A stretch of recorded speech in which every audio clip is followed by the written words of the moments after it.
가끔 성도님께서 이제 저에게 미리 말씀하십니다. 목사님, 저 다음 주에 아웃 오브 타운입니다. 그래서 타주로 좀 방문하기 때문에 주일날 못 옵니다라고 이제 말씀을 하십니다. 그러면 보통 제가 이제 질문을 또 하죠. 어디 가세요? 그러면 제가 뉴욕에 갑니다. 이렇게 목적지를 물었습니다. 그러니까 뉴욕에 왜 가세요? 그러면 이제 목적을 묻죠. 예, 아들, 딸 보러 갑니다. 라고 이제 질문합니다. 그리고 가끔 또 이런 질문도 하죠. 어떻게 가세요? 수단과 방법.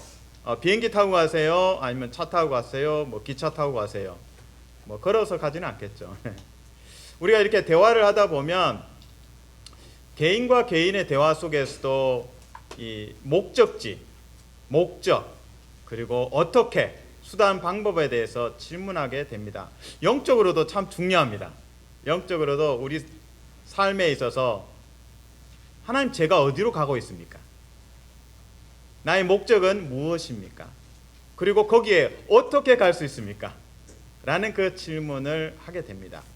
개인뿐만 아니라 가정과 교회, 공동체도 동일합니다. 하나님, 우리 교회가 어디로 가고 있습니까? 목적지를 보여주십시오. 우리의 교회의 목적은 무엇입니까? 그리고 그 목적에 다다르기 위해서 우리에게 무엇이 필요합니까? 라고 이제 질문하게 됩니다. 오늘 본문은 우리에게 그 대답을 하고 있습니다. 우리의 목적지가 어디이고 목적이 무엇이고 그리고 그 목적에 도달하려면, 성취하려면 무엇이 필요한지를 말씀하고 있습니다. 자, 본문을 한번 들여다 보겠습니다. 본문에서는 누가복음 24장입니다. 근데 흥미로운 것은 아십니까? 누가복음과 사도행전이 한 몸이었다는 것. 한 책이었습니다. 근데 이걸 이제 나눴죠. 그래서 한 책이었던 것을 이렇게 예전에 전과 생각나십니까? 이만큼 두꺼웠던 전과 있죠. 너무 무거우니까 어떻게 합니까? 반으로 자를 때가 있죠. 예. 그러면 책을 이렇게 자르게 되면 이게 흔적이 남습니다. 그러니까 누가복음 24장과 사도행전 1장에는 이것을 잘라 놓은 흔적이 있어요. 같이 공유하는 부분이 있습니다. 바로 이제 세 가지를 누가복음 24장과 사도행전 1장 8절이 공유하고 있습니다. 그 흔적을 보면 첫 번째는 목적지, 교회가 가야 할 목적지. 두 번째는 교회의 목적. 세 번째는 그 목적을 이루기 위한 방법이 무엇이냐를 응답하고 있습니다. 구체적으로 한번 누가복음에서 들여다봅니다. 누가복음 24장 47절에 보면 목적지가 보입니다. 출발점과 목적지, 예루살렘에서 모든 족속에게. 사도행전 1장 8절과 연결하면 예루살렘부터 땅 끝까지. 교회가 가야 할 목적지가 어디라고요? 땅 끝입니다. 모든 족속입니다. 그래서 가야 할 목적지를 우리는 누가복음 24장, 사도행전 1장 8절에서 확인합니다. 자, 목적지는 확인됐습니다. 예루살렘에서 땅 끝까지. 두 번째, 우리 삶의 목적, 교회의 목적은 무엇인가? 바로 증인입니다. 누가복음 24장 48절에서 너희는 증인이라. 누구의 증인입니까? 부활하신 예수 그리스도의 증인입니다. 사도행전 1장 8절에서도 내 증인이 되리라. 교회의 목적은 친교일 수도 있지만 가장 펀더멘털, 가장 중요한 첫 번째 목적은 복음의 증인입니다. 그래서 이 목적에 집중하면 교회가 힘을 얻습니다. 이제 세 번째, 첫 번째는 목적지, 두 번째는 목적, 세 번째는 목적지에 또 목적을 성취하기 위한 수단과 방법이 무엇입니까? 성령입니다. 하나님께서 약속하신 성령을 우리에게 부어주셔서 우리의 능력이 아니라 하나님의 능력을 덧입는 것. 이것이 바로 증인될 수 있는 방법입니다. 누가복음 24장 49절에서는 약속하신 것, 성령이죠. 능력으로 입혀질 때까지 기다리라. 사도행전 1장 8절 성령이 임하시면 권능을 받고. 이처럼 누가복음과 사도행전은 두 권이 원래는 한 권이었습니다. 그리고 이것을 나누니까 흔적이 남아있고 공유하는 부분 세 가지가 있습니다. 첫 번째, 목적지, 땅끝입니다. 예루살렘에서 시작해서 땅끝까지 교회가 가야 할 목적지입니다. 우리의 목적, 존재 이유가 무엇입니까? 이걸 질문하고 답해야 됩니다. 부활의 증인입니다. 세 번째, 어떻게 우리가 갈 수 있습니까? 지칠 때가 참 많습니다. 그때 우리가 바라보는 것은 눈을 들어 산을 보아라. 나의 도움이 어디서 올까? 천지를 지으신 여호와 하나님으로부터 그 능력을 덧입습니다. 교회가 어려울 때일수록 복음의 본질, 말씀의 본질로 집중해야 합니다. 우리가 가야 할 목적지, 주님, 우리가 땅끝으로 가야 합니다. 우리의 존재 이유는 복음의 증인입니다. 그리고 마지막으로 이걸 어떻게 우리가 감당할 수 있습니까? 하나님께서 도우십니다. 성령을 부어주사 능력을 다하셔서 우리로 땅끝에 가게 하시고 복음을 전하게 하십니다. 사랑하는 성도 여러분, 축복합니다. 내가 힘이 빠질 때 하나님께서 일하십니다. 사막에서 지프차가 달리다가 이 웅덩이를 만나가지고 그게 탁 고정이 돼버릴 때가 있습니다. 그래서 아무리 가속 페달을 밟아도 윙 소리만 나고 모래만 날릴 때가 있습니다. 자, 빠져나오려면 어떻게 해야 됩니까? 타이어에 바람을 빼야 됩니다. 타이어에 바람을 빼면 올라올 수 있는 추진력이 생깁니다. 정반대죠.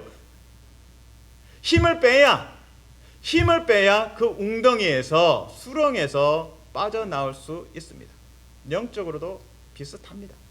우리 삶에 시련이 있고 폭풍우가 있을 때 우리의 바람을 빼고 우리의 능력을 빼고 우리의 생각을 빼고 하나님의 생각으로 불어넣고 성령의 바람이 불어서 하나님의 능력으로 이 수렁을 통과하시는 복된 성도, 교회 되시기를 주님의 이름으로 축복합니다. 아멘. 자, 지금까지 누가복음과 사도행전이 하나입니다. 그리고 세 가지 공통점을 말씀드렸습니다. 목적지, 땅끝으로. 목적은 증인. 그리고 어떻게? 하나님의 능력으로. 성령 받아서 하나님의 능력으로 할 수 있습니다. 자, 오늘 먼저 누가복음 24장의 증인들을 만나고 그리고 이후에 사도행전 2장에서 증인된 베드로를 만나고자 합니다. 누가복음 24장에서는 증인들이 등장합니다. 세 부류의 증인들이 등장합니다. 첫 번째는 여자들입니다. 두 번째는 엠마오로 가는 두 제자들입니다. 낙심했던 제자들입니다. 세 번째 증인들은 예루살렘에 있던 제자들입니다. 근데 이 여자들도 또 두 제자, 또 12제자, 이들이 부활의 증인이 되었던 핵심이 있습니다. 핵심은 말씀입니다. 말씀입니다.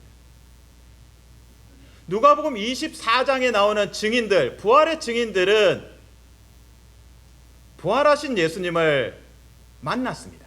근데 저자 누가는 의도적으로 부활하신 주님과의 만남에 초점이 있지 않습니다. 소중하죠.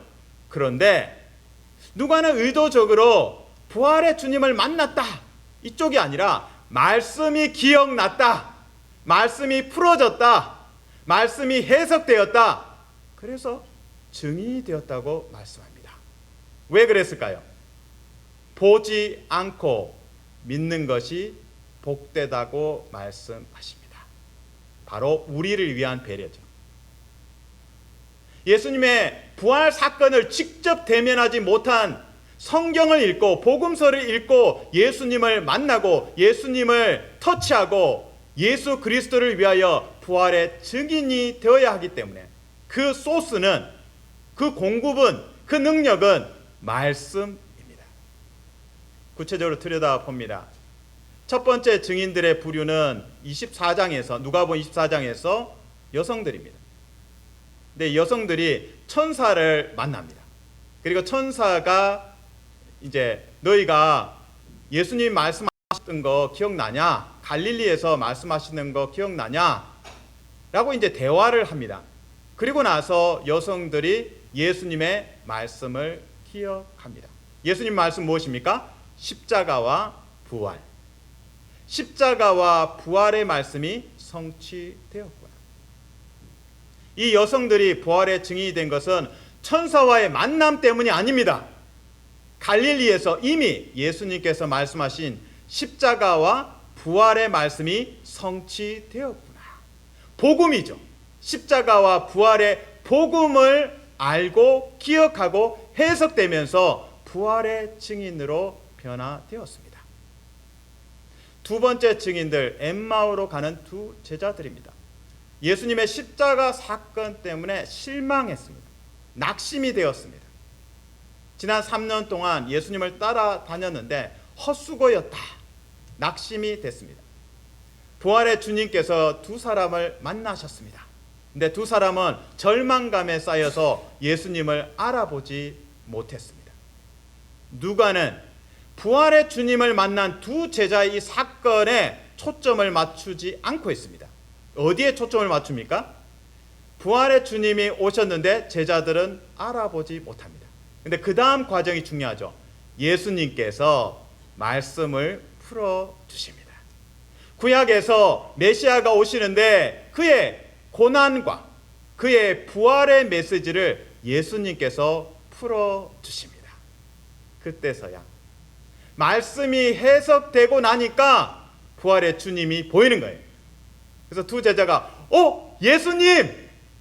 We missed you. 보고 싶었습니다. 근데 예수님께서 사라졌어요. 섭섭하겠죠? 근데 섭섭하지 않아요. 두 제자는 말씀이 있기 때문에 섭섭하지 않습니다. 그 십자가와 부활의 복음 안에서 예수님을 만나고 있기 때문에 지금 예수님이 살아가셨지만 지금 현존하시는 그리스도를 복음으로 만나고 있습니다. 이처럼 여자들도 천사의 만남이 중요한 것이 아니라 복음을 만나고 해석이 됩니다. 두 번째, 엠마오로 가는 두 제자도 부활의 주님을 만났는데 알아보지를 못해요. 초점이, 핵심은 말씀이 풀어지고 그리스도의 고난과 부활의 말씀이 성취되었구나. 복음을 만나니까 예수님이 느껴지고 예수님을 터치할 수가 있습니다. 그래서 증인이 되었습니다. 이제 세 번째 증인들, 예루살렘에 모여있던 제자들입니다. 부활의 주님께서 오셨습니다. 손과 옆구리를 보여주셨습니다. 그리고 부활하신 주님을 입증하시면서 손과 옆구리뿐만 아니라 같이 앉으셨습니다. 제자들과 식사도 하셨습니다. 저자 누가의 초점은 거기에 있지 않습니다. 예수 그리스도께서 말씀을 깨닫게 하셨다. 제자들의 마음을 열어서 성경을 깨닫게 하셨다. 그리스도의 죽으심과 그리스도의 부활의 말씀, 이 부활의 말씀을 통해서 죄사함의 복음을 이 제자들이 경험하고 부활의 증인으로 태어났습니다. 말씀을 요약해 봅니다.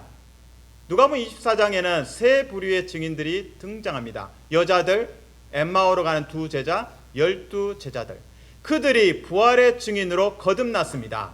순교자로 거듭났습니다. 증인은 순교자라는 의미입니다. 그러니까 증인이라는 것은 목숨 걸고 하는 겁니다. 그들에게는 천사와의 만남도 있었고 예수님과의 만남도 있었고 부활하신 예수님, 그리고 부활하신 예수님의 손과 옆구리도 받고 식사도 같이 했고, 그러나 가장 중심에 들어온 것은 말씀이었습니다. 사랑하는 성도 여러분, 축복합니다. 어려울 때일수록 주님 앞에 십자가 복음을 통해서, 이 성경 말씀을 통해서 내가 예수님을 만나야겠구나, 이 말씀 때문에 마음이 뜨거워지고, 그래서 다시금 엠마오로 가던 두 제자가 예수님 만나고 다시금 예루살렘으로 돌아가고 복음을 전하게 됩니다. 사랑하는 성도 여러분, 축복합니다. 말씀을 다시 펼치고 말씀 안에서 주님을 만나고 기도하시면서 여러분 안에 뜨거운 마음을 주시고 다시 하나님 앞에서 일어나며 부활의 증인으로 땅끝까지 나아갈 수 있기를 주님의 이름으로 축복합니다. 아멘. 말씀을 요약하면 우리의 어떤 신비적 경험도 필요합니다. 때로 필요합니다. 그러나 가장 근본은 성경 말씀입니다. 이 말씀에서 말씀이 풀어지고 해석되고, 그래서 우리 마음이 뜨거워지고 우리가 부활의 증인으로 거듭날 수 있습니다. 누가복음 24장은 세 부류의 증인들을 설명하고 있습니다. 이제 사도행전 2장에 가면 증인된 베드로를 만나게 됩니다. 베드로가 말씀을 선포하니까 이제 성령 받았죠. 오순절에 성령 받았고 능력을 덧입고, 그 능력이 딴 것이 아니었습니다. 말씀을 풀어내는 능력이었습니다. 베드로가 일어나서 부활하신 주님을 만나지 않은 사람들을 지금 대면해서 설교하는 겁니다.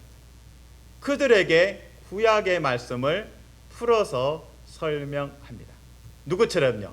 예수님처럼.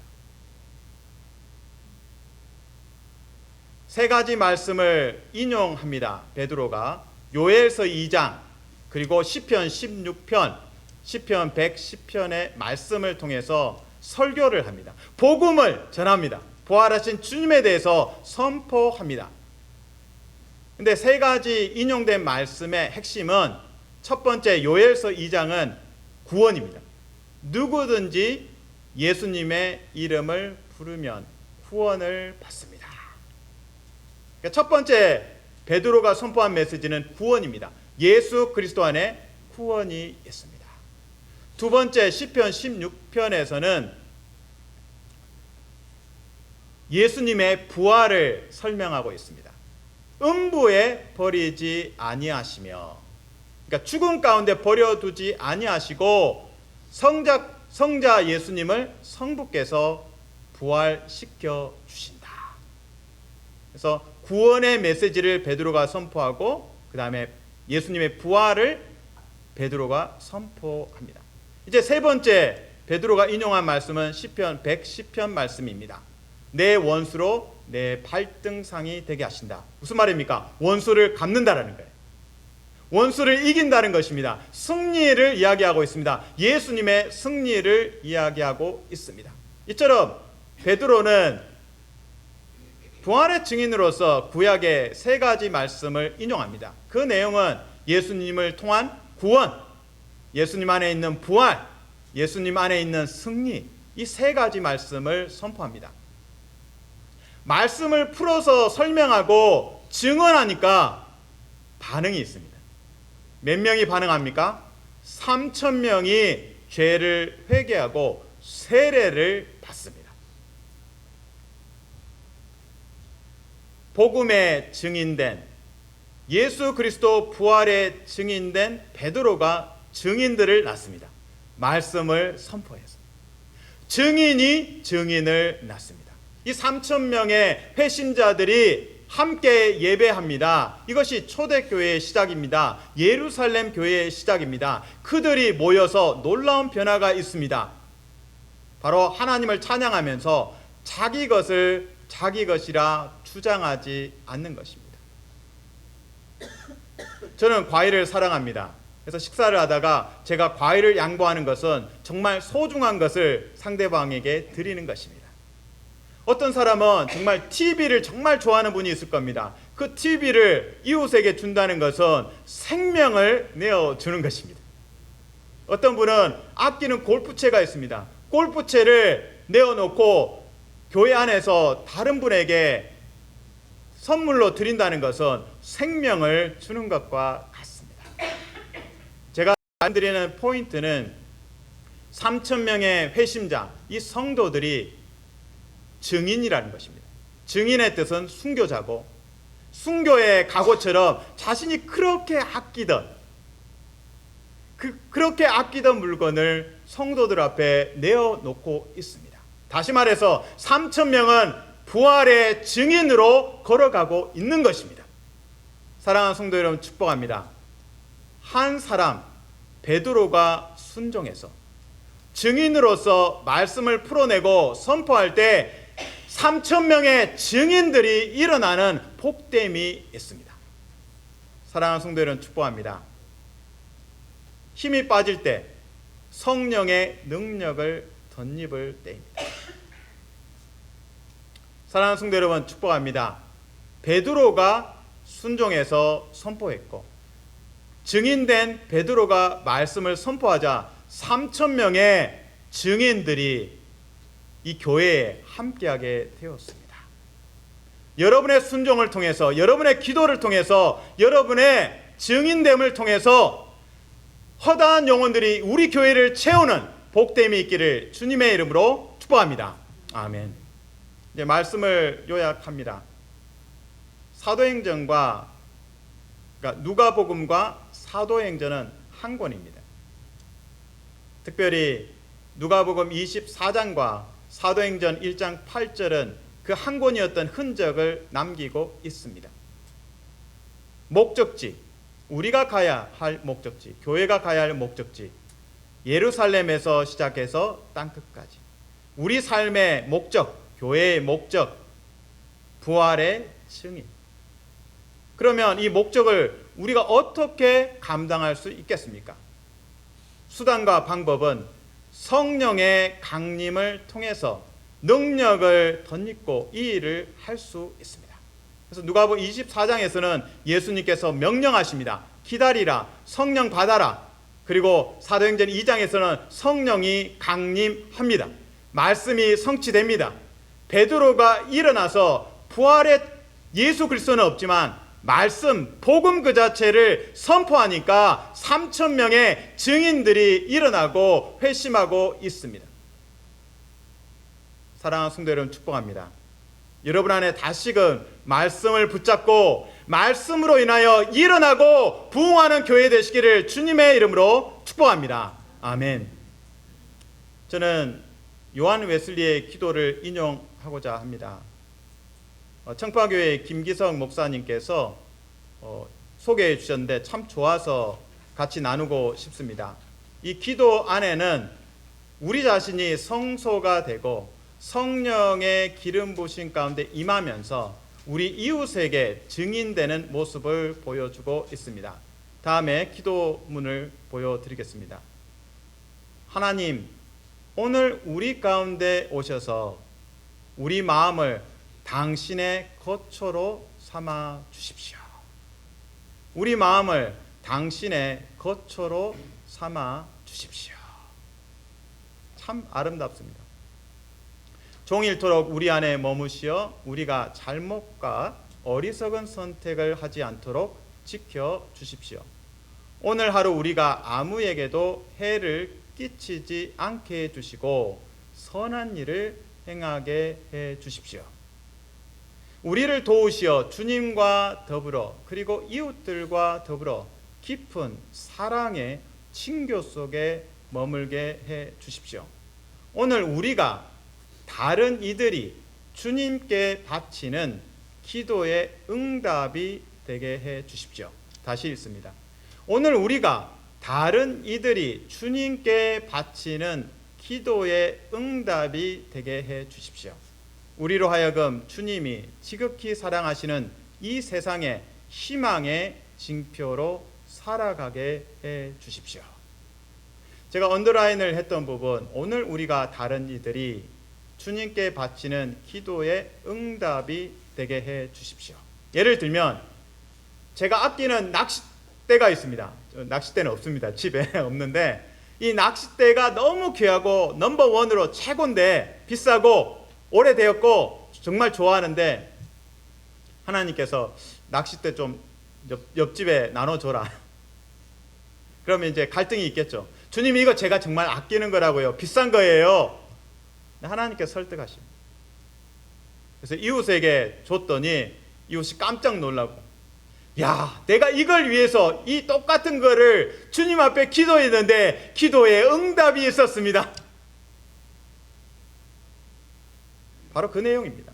오늘 우리가 다른 이들이 주님께 바치는 기도의 응답이 되게 해 주십시오. 사랑하는 성도 여러분, 축복합니다. 우리가 부활의 증인으로 거듭나는 것, 그것은 말씀입니다. 우리가 가야 할 땅끝 모든 족속에게 갈 수 있고 또 증인이 될 수 있는 것은 하늘문을 여시사 성령을 부어주시고 하나님의 능력으로 나아가게 하실 때 가능합니다. 여러분의 삶에 수렁이 있습니까? 웅덩이가 있습니까? 거기서 가속 페달을 밟으면 밟을수록 모래바람만 날리고 더 힘이 빠지고 불안할 때가 있습니다. 지금이 기도할 때이고 지금이 말씀으로 돌아갈 때입니다. 사랑하는 성도 여러분, 축복합니다. 말씀으로 부활의 증인으로 거듭나는 복됨이 있기를 주님의 이름으로 축복합니다. 아멘.